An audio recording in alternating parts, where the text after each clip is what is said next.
সেদিন ইফতারের পরে হাসব্যান্ডের সাথে বেরিয়েছিলাম একটু কেনাকাটা করতে। তো কেনাকাটা শেষে হাসব্যান্ড বলল, তুমি তো অনেক দিন থেকে বাইরে আসতে পারো না, আজকে যেহেতু সুযোগ পেয়েছো চলো তোমাকে রেস্টুরেন্টে নিয়ে যাই, আমরা কিছু খাওয়া দাওয়া করবো, দেন বাসার জন্য পার্সেল নিয়ে চলে যাব। তবে আমি তো যাইনি, কারণ আমার মনটা ছিল বাসায় পড়ে, যেহেতু আমার বেবিটাকে বাসায় রেখে গিয়েছিলাম। আর মায়ের মন বলে কথা, আমার বেবিটা যদিও কান্নাকাটি করে না, তারপর আমার মন কেমন করছিল, তাই আমি সেদিন বাসায় চলে এসেছিলাম।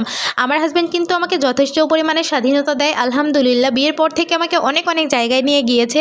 তবে মাঝখানে আমার প্রেগনেন্সি, তারপর হচ্ছে এখন বেবি হওয়ার পরে তেমন একটা বাইরে যাওয়া হয় না, তাই যদি কখনো সুযোগ পাই সেটাকে স্পেশাল করার চেষ্টা করে আমার হাজব্যান্ড সবসময়। তো যাই হোক, ওই দিন তো যাওয়া হয়নি। আমার হাজব্যান্ডের অফিসে 14 রোজায় ছিল একটা ইফতার পার্টি, যদিও বা এটা অফিসের তরফ থেকে ছিল না, অফিসে সব হচ্ছে স্টাফরা মিলে একসাথে সব কলিগরা মিলে একটা পিকনিকের অ্যারেঞ্জ করেছিল, মানে ইফতার পার্টির অ্যারেঞ্জ করেছিল।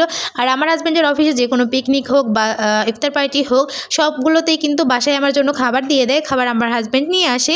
আর যদি কখনো অফিস থেকে না দেয় তাহলে কিন্তু ও যেটা খাবে আমার জন্য সেটা কিনে নিয়ে আসে। ওই দিন আমার জন্য অফিস থেকে দিয়ে দিয়েছিল, তবে আমার ভাইয়ের জন্য আমার হাজব্যান্ড নিজের টাকায় কিনে নিয়ে এসেছিল, ওনা তো জানে না যে দুজন থাকবে।